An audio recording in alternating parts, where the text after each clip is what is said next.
My dear fellow Sri Lankan sisters and brothers, it is with a very sad and a heavy heart that I speak these few words to the media. Just 3 weeks ago, the whole of Sri Lanka and indeed the whole world was united in mourning for the hundreds of innocents who were killed in those horrific terrorist attacks. The victims of the Easter bomb blast were mostly Sinhala and Tamil, as well as foreign visitors to our land. All people, irrespective of class, caste, and religion or race, flocked in at the blood bank and stood in long queues to offer blood and to help the victims in many ways. Friends, this is the true noble character that the Sri Lankan people possess. On Easter Sunday, ISIS-inspired extremists turned on Sri Lanka to destroy it. But the saddest part is this. Today, Sri Lankans are turning against their own fellow citizens due to the acts of a few violent, destructive and foolish people. More bloodshed, injury and hurt have been inflicted upon the Muslim community, our sisters and brothers, and thereby on our whole nation. Tragically, in some cases, some have been left without the protection of the armed forces and the forces of law and order, which, like any other citizen of this country, they are fully entitled to have. While I do not condone anyone taking the law into his own hands, is it any wonder that, going by past experiences of this country, the Muslim community has been forced to defend themselves, their wives, their mothers, their sisters and their children, when they have no one to turn to? I call upon all Sri Lankans with all the strength that I have to stop this senseless violence and destruction immediately. Let us be guided by the noble teachings of whatever religion we follow, for no religion teaches us to hate and to harm and destroy those who are different to us. I call upon all Sri Lankans to learn a lesson from the 1983 violence and work towards building trust and confidence among communities to build one nation and one family. But on the contrary, we are harming ourselves. We are harming the good image of our country. And we are acting in a manner to destroy our economy, the lifeblood of our dear nation. I call upon the government of Sri Lanka to act without fear or favor and to enforce the law strictly and impartially to safeguard the life and property of each individual. I also appeal to the police and armed forces. Please, in the name of humanity, I ask you, act according to your conscience and be true to yourself And do not be led by the negative emotions of people intent on creating chaos. Why? Because you have taken an oath to safeguard the law and our country.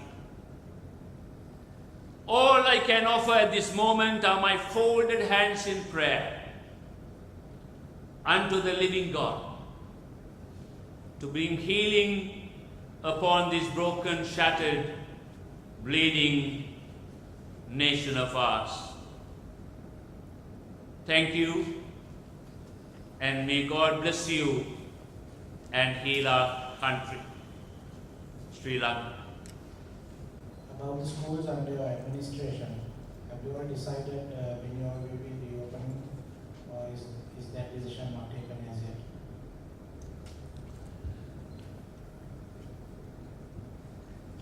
There are few schools that are managed directly by the Bishop of Colombo, whenever the Bishop is the chairman of the governing board.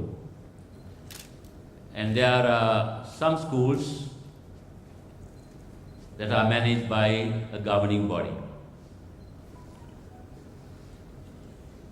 As we have our respective governing bodies and governing boards, the Board of Governors, I have no right to give a firm directive to the principals to say, close the school on this day or start the school on that day.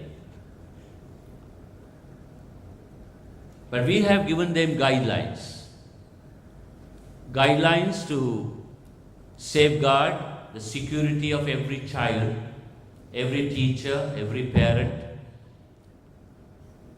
and to see that life is preserved and not destroyed. But that freedom to decide when to open the school and when to close, we have given it to the head of the school, who has a security committee consisting of the manager, who is one of the board members, the chaplain, parents, senior boys and senior teachers, and with the help of the local police and armed forces. And so far, we have been running our schools from last week, in spite of the numbers being low at the very beginning, but they were building up day by day. බෝම්බ පැහැරෙන් පස්සේ ඇති වෙන්න තියෙච්ච බොහෝ කාරණා ආගමික නායකයන්ගේ මැදිහත් වීම මත සමනය කරගන්න පුළුවන් වුණා. නමුත් මේ වෙන විට වෙනත් කටයකින් ඇවිල්ලා තියෙනවා. ඔබ වහන්සේ දකින විදිහට මේ කාරණය පරාජය කරගන්න නම් අපි මොකද්ද කරන්න ඕන?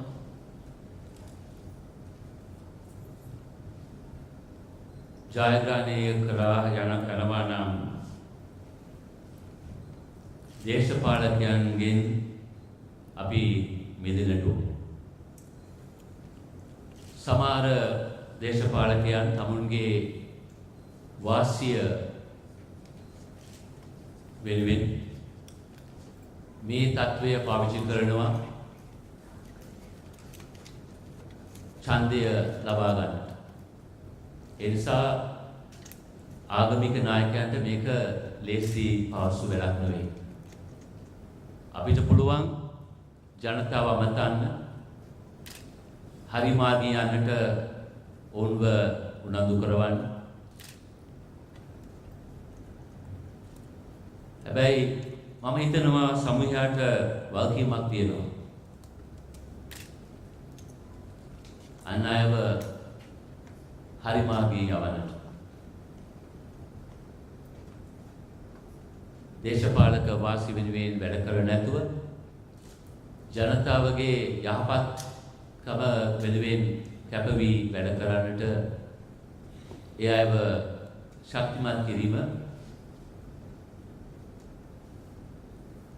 අපේ රට තුළ ජීවත් වෙන අයගේ වගකීමක් කියලා තමයි මම සලකන්නේ. though we have a responsibility to speak about our religious values, to bring healing and wholeness and unity, the biggest task that I see is to see how we could free ourselves from the political manipulations and schemes of politicians. Because of their manipulative, selfish, greedy ambitions in life, situations are turned into a way in which they want to gain their votes, taking into consideration the coming elections. Some of them don't want to even make hard decisions to preserve life.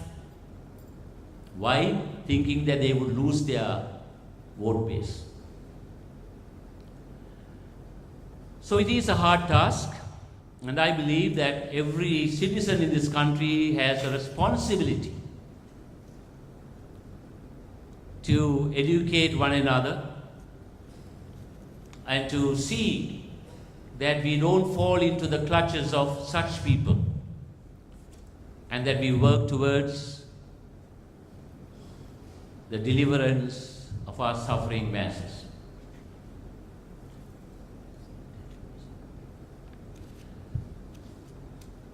அரசியல்வாதிகளிலிருந்து எங்களை காத்துக்கொள்ள வேண்டியது ஒரு மாபெரும் கஷ்டமான ஒரு காரியமாக அமைகிறது. அது சவாலாக நான் கருதுகிறேன். சில அரசியல்வாதிகள் தங்களுடைய நலன் கருதி இப்பேற்பட்ட காரியங்களை தங்களுடைய நலன் கருதி பாவித்து சாதாரண மக்களை கஷ்டப்படுத்துவது என்னாலே ஏற்றுக்கொள்ள முடியாத ஒரு காரியம். ஆகவே இலங்கை வாழ் மக்களுக்கு ஒரு உத்தரவாதம் உண்டு. சமய தலைவர்களிலிருந்து அறிவுரைகளை நீங்கள் எதிர்பார்க்கிற அதே நேரத்திலே ஒருவருக்கொருவர் புத்திமதி சொல்லி ஒருவரை ஒருவர் நல்வழிப்படுத்தி சரியான வழியிலே நடத்துவது ஒவ்வொரு பிரஜையுடைய உத்தரவாதம் என நான் கருதுகிறேன். ஆகவே சமய தலைவர்களாக நாங்கள் அநேக காரியங்களை கூறினாலும் அரசியல்வாதிகளின் திட்டங்கள் இருந்து அழிவுறும் திட்டங்கள் இருந்து நம்மை பாதுகாத்துக் கொள்வது கஷ்டமான ஒரு காரியம்.